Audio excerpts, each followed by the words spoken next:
Good afternoon. Another busy day here at the White House. As you know, the President's been talking to members of Congress the last few days about the American Health Care Act up through this morning. The Vice President just left a bit ago to meet with some of the lawmakers on Capitol Hill about health care and the rest of the President's legislative agenda. The President was glad to meet this morning with Representatives Long and Upton, who voiced their support for the HCA earlier this morning.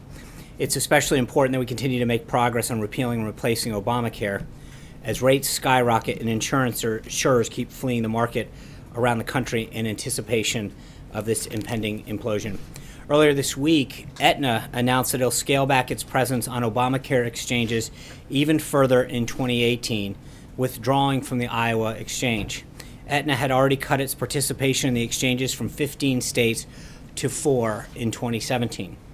Iowa is going to be hit particularly hard by these recent developments as Medica, the last insurance for most of the state, also announced this week that it will likely stop selling individual health care policies in the state, which will affect tens of thousands of Americans.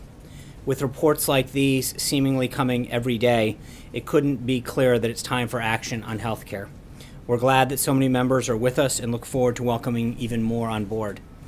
Also earlier today, the President dropped by an event focusing on school choice that was hosted by the Vice President and Secretary DeVos, with students ranging from kindergarten to high school.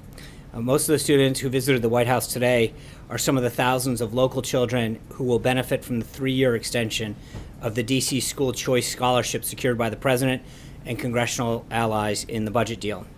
The District of Columbia's Opportunity Scholarship Program, which was launched in 2004, provides vouchers to DC students whose family either receive benefits under the Supplemental Nutrition Assistance Program, also known as SNAP, or earn less than 185% of the federal poverty level. And this program gets results. Last year, 69% of DC public school students graduated from high school. That's compared to an incredible 98% of the DC scholarship students who received their high school diplomas last year. Funding for the Opportunity Scholarship was one of our priorities during these budget negotiations, and the Trump administration is glad to have ensured that the program's extension was taken care of through this appropriations bill, on top of the increases in military spending and funding for border security. Today, the President welcomed the President of the Palestinian Authority of the White House for an official visit. The visit stemmed from a phone call the two leaders had on March 10th when President Trump invited President Abbas to Washington so they could discuss in person ways to move forward on a comprehensive agreement that would end the Israeli-Palestinian conflict. The two leaders made their own statements just a little bit ago, but to give you a few additional details, some of the topics that were discussed during their meeting and the lunch were advancing the Israeli-Palestinian peace, preventing incitements to violence, particularly in media outlets directly associated with Palestinian Authority, strengthening efforts to combat terrorism, including defeating ISIS, measures to empower the Palestinian economy and provide economic opportunity for the Palestinian people. And additionally, the President raised concerns about the payments to Palestinian prisoners in Israeli jails who have committed acts of terror and to their families, and emphasized the need to resolve this issue. Later this evening, the President, along with the Vice President, Mrs. Pence, will host members of the White House Evangelical Advisory Board in the residence for a discussion, prayer, and dinner. The President is proud to welcome these faith leaders to the White House for the first time and thank them for their steadfast support ahead of the National Day of Prayer, which is tomorrow. Later tonight, the Vice President will also deliver a keynote address at the Susan B. Anthony List's 2017 Campaign for Life Gala. The Vice President's office has more details on that, and with that, take your questions. Ken. Sean, on healthcare, does the President feel like we've reached an inflection point here with the House? Is this a make or break moment in terms of getting the bill through the House? And what precisely is the President doing, and what arguments is he making to members on why they should support this bill? Well, I think he's making several points. One is the need that Obamacare is failing, and that, as I just mentioned with Aetna, in so many cases around the country, the need to have a provider is becoming greater and greater.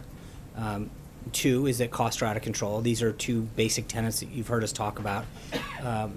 But I think overall the efforts that were made and continue, and especially the effort this morning with Congressman Long and Upton, help bring more people into this effort, make it even a stronger bill, and ensure that Americans have a healthcare system that gets them the care that they need at a price that's affordable. Is this a now or never kind of moment, though, with the bill in terms of the House? I don't want to put it there. I'm not. I mean, the president's made it clear before that he's not trying to set a date certain. Obviously, that's up to the Speaker and the House leadership to determine when that time is appropriate. But as you have seen, we continue to move closer and closer to that time. And the number of members who are supporting it continues to grow further and further. And I think that's a very promising sign. Yeah. Thanks, Sean. Yesterday, the president tweeted that FBI Director James Comey gave Hillary Clinton a, quote, free pass for many bad deeds. Is the president comfortable having an FBI director that gives out free passes serve during his administration? The president has confidence in the director, but I think clearly his point was after some of the comments that were made yesterday regarding the reason for the outcome of the election. I think he just wanted to make it clear what exactly happened. On healthcare, the president appears to be directly involved behind the scenes. How much responsibility does the president plan to take for the outcome of the vote if it does occur this week? Well, I think if we have a vote, which is looking greater and greater every day, but again, I'm not going to get ahead of the House leadership in deciding when that is. My assumption is the House leaders will call that when that number is will put us over the top. And I feel like, again, you saw 2 votes come down today. The president's been on the phone constantly. The vice president, the chief of staff, other members of the legislative affairs team calling members, talking to them, hearing their concerns. But I think we've made this an unbelievable bill and an unbelievable replacement for Obamacare, which is failing. And that's what we've sought to do from the beginning. Yeah.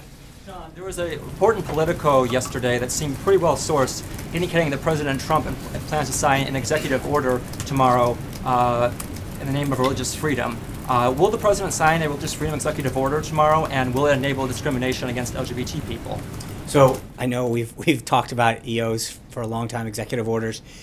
Tomorrow is National Day of Prayer. There'll be a proclamation the president will sign. We're looking forward to having religious leaders from multitude of backgrounds come to the White House and celebrate this day with us.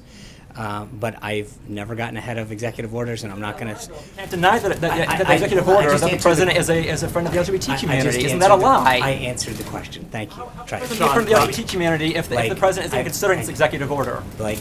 Thanks, Sean. I want to get your reaction to former President Obama. He tweeted yesterday after Jimmy Kimmel's monologue that went viral, the monologue you've probably seen about his child. Kimmel talked about the need to cover pre-existing conditions, the need for funding for the NIH, and Mr. Obama said, quote, "Well said, Jimmy, that's exactly why we fought so hard for the ACA and why we need to protect it for kids like Billy." Your reaction to both of them would be what? Well, I think we share that concern for the Kimmel's child as well as any child that needs care. And that's frankly why the president fought so hard to improve the bill like he did this morning, to make sure that there was that extra layer of protection for anybody with a pre-existing condition, no matter their stage in life. That's why we're fighting so hard for this. But I think most importantly, and I think at the end of Jimmy Kimmel's monologue, he said that there is no, we need to have some of these things that aren't Republican or Democrat, that they're American policies. And I think that's what the president's fighting for right now, is to make sure that we have a healthcare system that doesn't matter where you live or your background, that it takes care of people. We're making sure right now, we've talked about this endlessly over the last month or so, but we've got a healthcare system that's not doing what it's supposed to. It's failing. It's costing people too much. It's giving people a card, not coverage. And what the president's trying to do by working with these members of Congress is to make sure that we have the strongest possible healthcare system that covers them, that gives them the care that they need, that allows them to go see a doctor, that covers pre-existing conditions, and does so in a way that's not going to be out of range and unaffordable for most Americans. And I want to ask you about what Hillary Clinton said yesterday. She said, quote, "If the election had been on October 27th, I would be your president." And on the Hill today, James Comey testifying said, quote, speaking about October 28th, he said, "Would you speak or would you conceal?" James Comey make the right decision on October 28th? Well, look, I'm a Patriots fan, and I think if games ended in the third quarter, there would have been a different team here last week. But you play a game 4 quarters, you play an election until Election Day. So, well, with all due respect to her, that's not how it works. You don't get to pick the day the election's on. It's set by the Constitution. The president won 306 electoral votes, and I think there's been plenty of analysis on the election and where people chose to spend their time and their resources. and their messaging. And I think it's somewhat sad that we're still debating why the president won in the fashion that he did. Speaker conceal did he make the correct decision? Well, I'm not going to. I think, with respect to the election, I think the American people made their decision. Amen.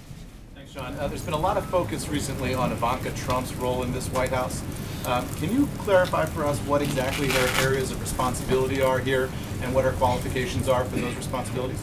Sure. I mean, I think Ivanka has built in a very successful business. She's been working with women to talk about empowerment and education for quite some time. It's a passion of hers, and I think for her to bring both her business acumen and success, her passion for women, empowerment and education, and entrance into areas and that they haven't been able to get to, is one of the reasons that Chancellor Merkel reached out to her and asked her to come to the W20 summit, because I think she can use her voice to help bring attention to issues. She can use her resources and knowledge of individuals to help break down some barriers that young women, older women face in education and business. That's where she has always had her passion. That's what she's working on now. Responsibilities here. For example, the New York Times reported this morning that she has a weekly meeting with the Treasury Secretary. What's that meeting for? Again, I think that I mentioned it. I think there's a lot of times where she's meeting with folks to understand an issue, to get up to speed. But I think her primary focus, what she's always said, where her passion is, where her time is going to be spent, is figuring out how to empower women, how to break down barriers for women, whether that's in small business, in education, women, young women in poverty or families, and figuring out how to help them. But of course, I mean, part of that is to have conversations with people in government and figure out what programs exist where we can help additional folks using government or fix a government program that might be not properly being utilized. But there's a lot of that. Matt. Thanks, John. Back to healthcare. An analysis from AARP showed that the sickest patients will pay nearly $26,000 a year in premiums under the new healthcare law, and that $8 billion, which was included in that amendment this morning, is not nearly enough to lower those costs. So I'm wondering, how does that, which would be a major premium hike on the sickest patients, square with the president's promise to both lower premiums and take care of those with pre-existing conditions? So it sounds interesting to me that there are so many variables that are unknown that to make an analysis of that level of precision, it seems almost impossible. Hold on, let me give you an example. So right now, pre-existing conditions are covered in the bill. They've always have been. We've talked about that before. States have the right to receive a waiver. If someone has continuous coverage, that's never going to be an issue. Regardless of no circumstance, does anyone with continuous coverage would ever have a problem with pre-existing continuous. If someone chose not to have coverage for 63 days or more, and they were in a state that opted out, and they had a pre-existing condition, and they were put into a high-risk pool, then we've allocated an additional $8 billion over 5 years to help drive down those costs. So for someone to know how many people that is, what number of states are going to receive a waiver, ask for and receive a waiver, is literally impossible at this point. So to do an analysis of any level of factual basis would be literally not an impossible thing. Follow-up questions. Okay. One, would the president prefer, does he have a preference as to whether or not states opt out, given that option?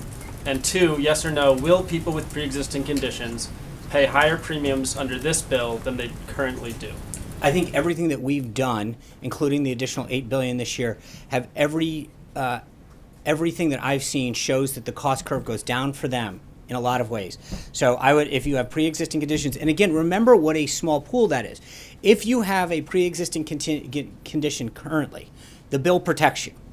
The only factor would be is if you live in a state that potentially has asked for a waiver and then is subsequently granted it, and if you've gone 63 days without continuous coverage. So if you have continuous coverage, if you live in a state, it'll never ever be a factor. But the president has worked to make sure that in every single scenario, everybody, he has kept true to his word that pre-existing conditions are covered and that the cost curve continues to bend down. And so. Then on that other question, the congressman this morning from Michigan was saying he's confident from conversations with his governor that his state will not ask for a waiver. Great. Does the president have a preference as to whether or not states ask for waivers? The president's preference, and I'm not, the president believes in states' rights, number one. Number two, his not just preference, his goal is to make sure, as he stated repeatedly, is that pre-existing conditions are covered, care coverage goes up, and costs go down. Those are his the principles that continue to guide him. Cecilia. Thank you. I want to go back to Director Comey on the Hill today and some things he said about Russia. One of the things that he said was the Russian government is still involved in American politics. Is that the view of this White House? I think that's the view of the FBI. I mean, I'm not. Is that different than the White House? I don't. I mean, we rely on them and the rest of the intelligence community to provide the president with updates on what they're learning. So it's not. We don't. It doesn't go that way. The director and the intelligence community update the president on all of the threats that the United States faces and all of the intelligence activity that need to be briefed. And in that particular one, does then he accept that? Well, again, assessment I don't from know the what FBI? he is briefed the president. I'm not trying to be coy on this, but I'm just saying, like, I don't know what he has recently briefed or how. I know that the question that was asked during the testimony, I don't know what new evidence beyond what they shared with the president in December has happened between then and now. Okay, there's one more thing on that front. He called Russia, quote, the greatest threat of any nation on earth. Is that something the president agrees with? I think the president's been very clear that he thinks the threat that North Korea poses with the potential nuclear weapon that has range capacity is something that he finds to be threatening to the lives of American and our allies. Alexis? I have two healthcare questions. Okay. Can I follow up on what you were saying about the president's conversation with Congressman Upton? Until yesterday, the president thought there was sufficient funding, and Congressman Upton came to him and suggested $8 billion more. You were just saying that it's impossible to estimate what would be needed. My question is, why did the president think that there was sufficient protection for those individuals who have pre-existing health conditions yesterday, but today he now believes $8 billion will cover it? What persuaded him that the number that he had embraced yesterday was not sufficient and that $8 billion is going to do it? So, in this particular case, Congressman Upton, I think Congressman Long addressed it, that he, through a series of conversations that he had with the president, shared with the president a concern that he had in their shared goal of covering pre-existing conditions. The president, as Congressman Long discussed outside, expressed that the president expressed to him that the pre-existing conditions were covered and went through the various scenarios. Congressman Long felt as though there were scenarios in which potentially the high-risk pool, it wasn't a question of coverage, it was a question of cost. And so the president engaged in a conversation with them, and through some of the analysis that Congressman Upton and Congressman Long had done, the president agreed that if we add an additional safety net, which is frankly what that is, not on the coverage but on the cost, that could ensure that the cost curve further gets bent downward. And the president agreed, because at the end of the day, look, the president's talked about this from the beginning, that he wants to work with members to make it the strongest possible bill, to have the strongest outcome for the American people in a healthcare system in which both the cost continues to go down. And I think that's one point, Alexis, that we keep forgetting in this discussion. With what we're trying to do, it's not just replace Obamacare. Obamacare is dying on the vine. The costs are spiraling out of control, deductibles are going up, and carriers, again, this isn't a theoretical discussion. Aetna, as we just discussed, is pulling out of states, and counties around the country are now going down to one, in some cases, zero choices. So this isn't a question of just replacing something. We are actually at a point where if we don't do something, some people in this country will have no options for coverage. We've got to do something, and that's where the president has been willing to work with members, pick up the phone, and figure out how do we get this done to make sure that every American's got the coverage that they need. Also ask about the next step. There are members of the House who are concerned on the Republican side that they could vote for something that will change dramatically in the Senate. What is the president's message to those members who are concerned about that? Is he going to press the Senate to embrace whatever may or may not come out, but you hope may come out of the House? Well, of course. To be adopted by the Senate in whole? Well, I think the legislative process works its will.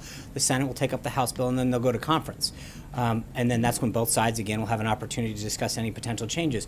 The president feels really good about how this bill has evolved, how much stronger it's become to achieve the goals that he set out. And he'll continue to work with Leader McConnell and others when it gets to the Senate to make sure that there could be issues that come up between now and then, but our number one goal is to get it out of the House, focus, and then have those conversations with the Senate and then go to conference. But for right now, and in a perfect world, they would just take it straight up and we would go. But I have a feeling the Senate's going to want to say at this, so we'll go from there. John. Thanks a lot, Sean. Chairman Upton and Congressman Long, we're very pleased, as we heard before, with this legislative fix. They say they've turned their no's into yeses. That's right. Do you believe there's additional legislative fixes that are still to come before this bill actually hits the House floor? The president's always said he's willing to hear ideas. This is a question for Speaker Ryan and Leader McCarthy and Congressman Scalise in terms of when's the appropriate time. If they feel that they've gotten to a place where they have the votes necessary to take it to the floor based on the number of suggestions and fixes and updates, then that'll be up to them. But I'm not going to prejudge. In this case, through those conversations, and the president has constantly been on the phone for the last several days and continues to do so to hear members' issues and concerns. And so if there's a point, but I think we're getting to that number closer and closer, but that will be ultimately a decision that Speaker Ryan and Leader McCarthy have to make. On timing, I've heard different things from the president over the course of the past few weeks. At one point, I heard the president say he wants the bill to be taken up now. Other times, it's not important, just get the bill right.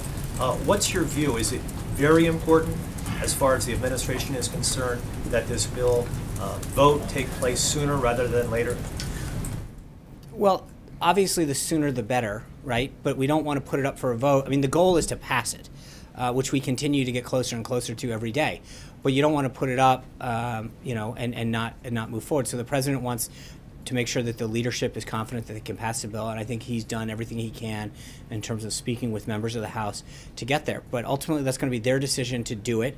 And I think we continue to feel optimistic about the direction that we've seen the legislation go. Mike. I wanted to revisit the president's comments and his tweets about the omnibus spending bill. He campaigned on his business record as on his ability to make good deals, make better deals than politicians in the past have. Does the president view the spending bill as a good deal? Yes. Chris. Sean. Thank you. Sean, can you say definitively that no one living with a pre-existing condition will pay more under the Upton amendment if it does get passed? I think we've done everything we can to do that, and every measure that the president has taken further not only ensures that people with pre-existing conditions get covered in every scenario, but does so in a way that bends the cost curve down. But can you guarantee it? Well, I mean, I think, with all due respect, to answer a question to say, can I guarantee something? But I can tell you that every single thing that the president has done, including the action that he took this morning to work with members of Congress, does everything by every account to bend the cost curve down, to help anybody that would potentially fall into that small group of individuals to bend the cost curve down who have pre-existing conditions. So the answer, is yes, that we have done every single thing possible to get that down and to ensure that, number one, that potential is as small as possible, because the bill covers people with pre-existing conditions, number one. Number two, it does everything to ensure that if a state seeks a waiver, that they are still covered. But it looks at every single possibility to ensure that people get the care that they need. And is there a concern? You criticized former President Obama rushing through his health care plan. Is this not being rushed through? This legislation hasn't even been scored yet by the CBO, for example, or put up for public debate. This latest piece of legislation.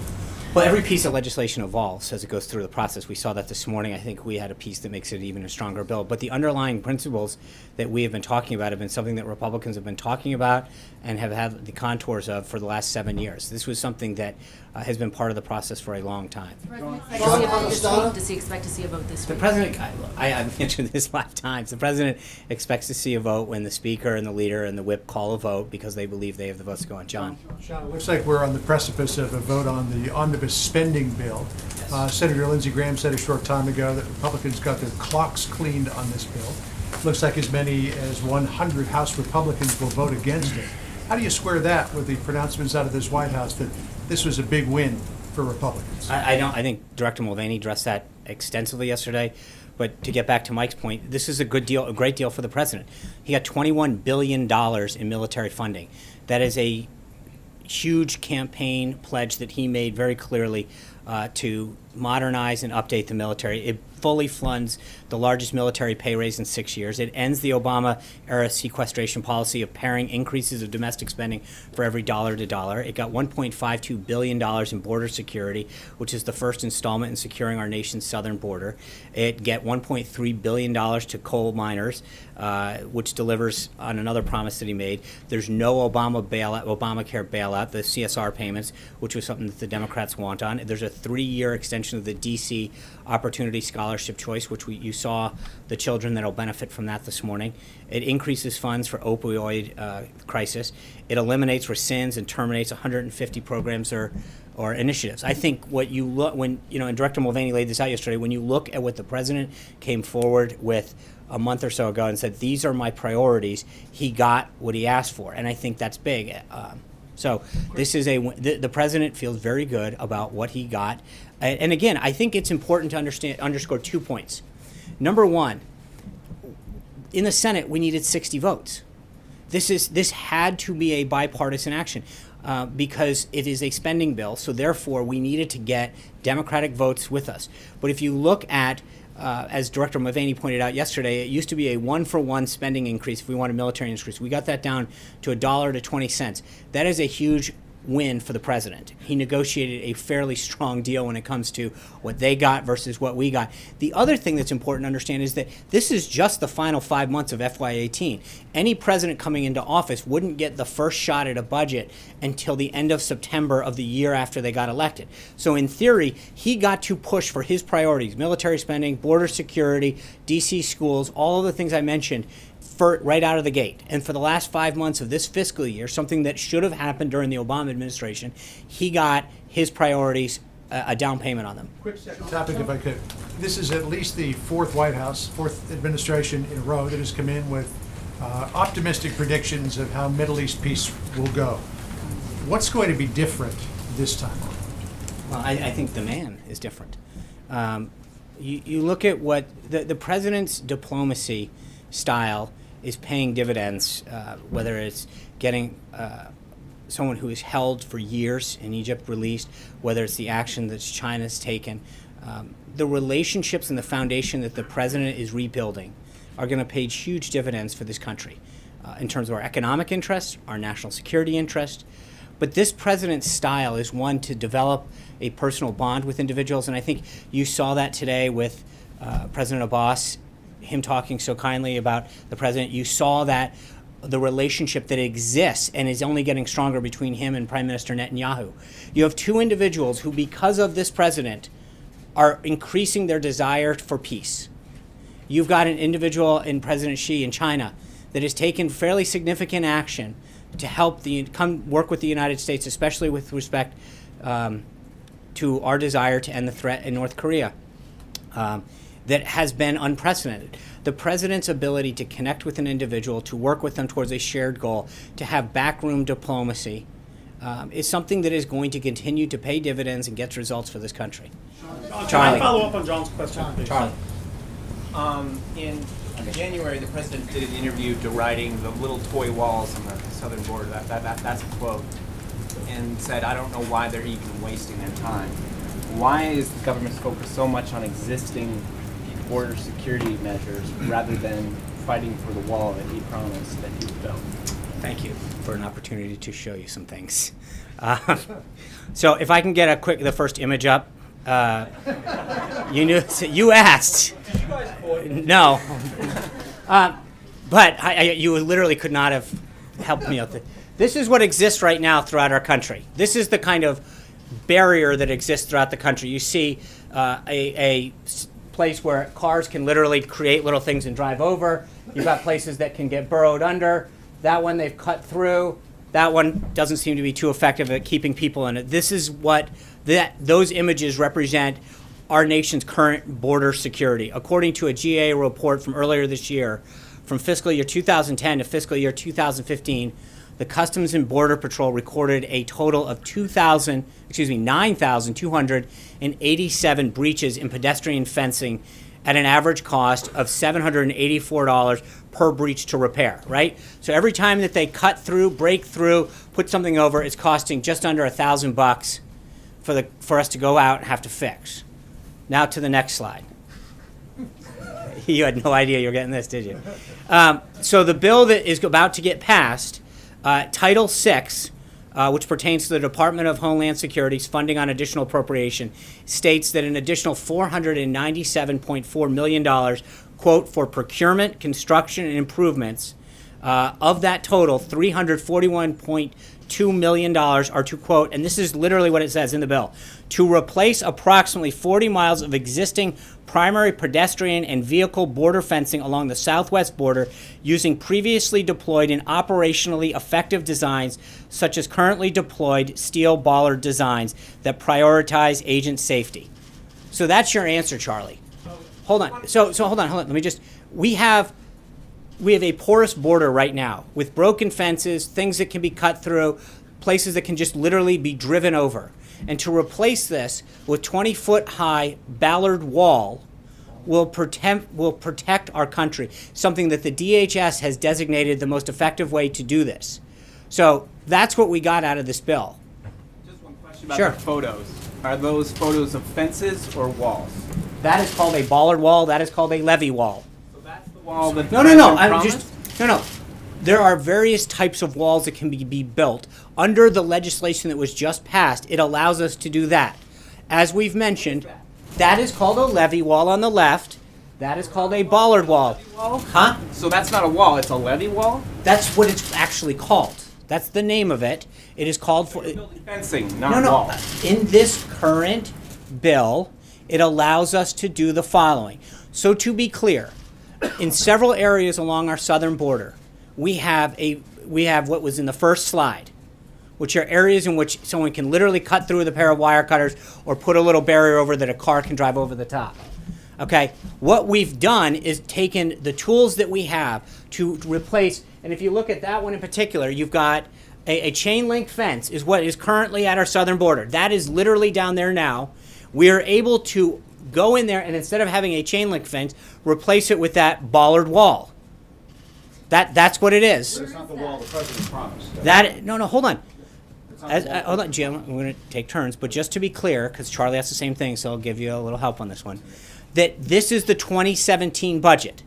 The president, this is a down payment on what the president is going to prioritize in the 2018 budget that starts October 1st. And as I mentioned to John Roberts, the idea that we even got a shot at this is something that should have been done last term under President Obama. We have an opportunity to use the last 5 months of the FY17 budget to get the president's priorities jump-started.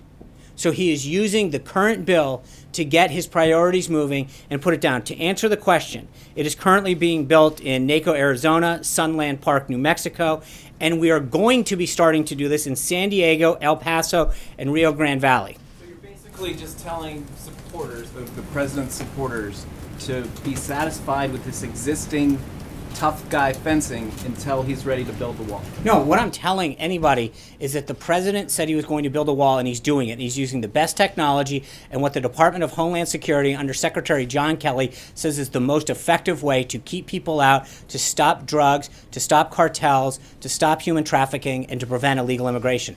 That's what I'm telling you. Today and said he wants to see East Jerusalem as the capital of a future Palestinian state. Yesterday, Vice President Pence said you're still looking at moving the U.S. Embassy in Israel to Jerusalem. What is the White House view on those remarks? I mean, we didn't hear anything from President Trump in response to that. I think the Vice President, as you noted, commented yesterday that it's still something that is being discussed and considered by the President. It'll continue to be a discussion that he has with both Prime Minister Netanyahu and President Abbas, but obviously we're not going to. The Palestinian portion. I'm not going to. I will. They had a series of private discussions. That is why the president is able to effectively get things done for this country, is to not negotiate out in public. He's going to continue to have discussions with Prime Minister Netanyahu, President Abbas, moving forward, and he feels confident about where that relationship was and the developments that were made today. He doesn't object to what President Abbas said. It's just not decided. It's not a question of not decided. I'm not going to negotiate what they are talking about in private from this podium. So that's I understand it. I'm just telling you that we are not going to negotiate from the podium. Jim. Just to follow up on the president's meeting with Abbas, he did say at one point, frankly, talking about Middle East peace and the Israeli-Palestinian conflict, maybe it's not as difficult as people have thought.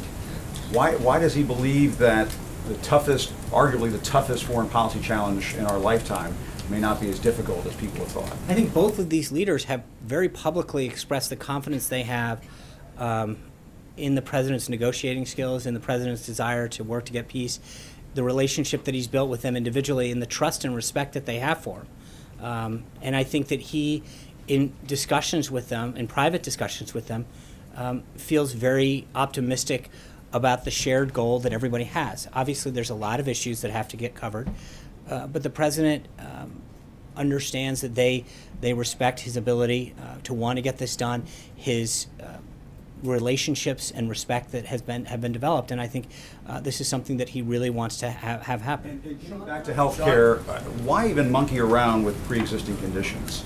That's the most popular thing in Obamacare. Why are you guys spinning your wheels, messing around with pre-existing conditions? I wouldn't call it messing around, or however you phrased it.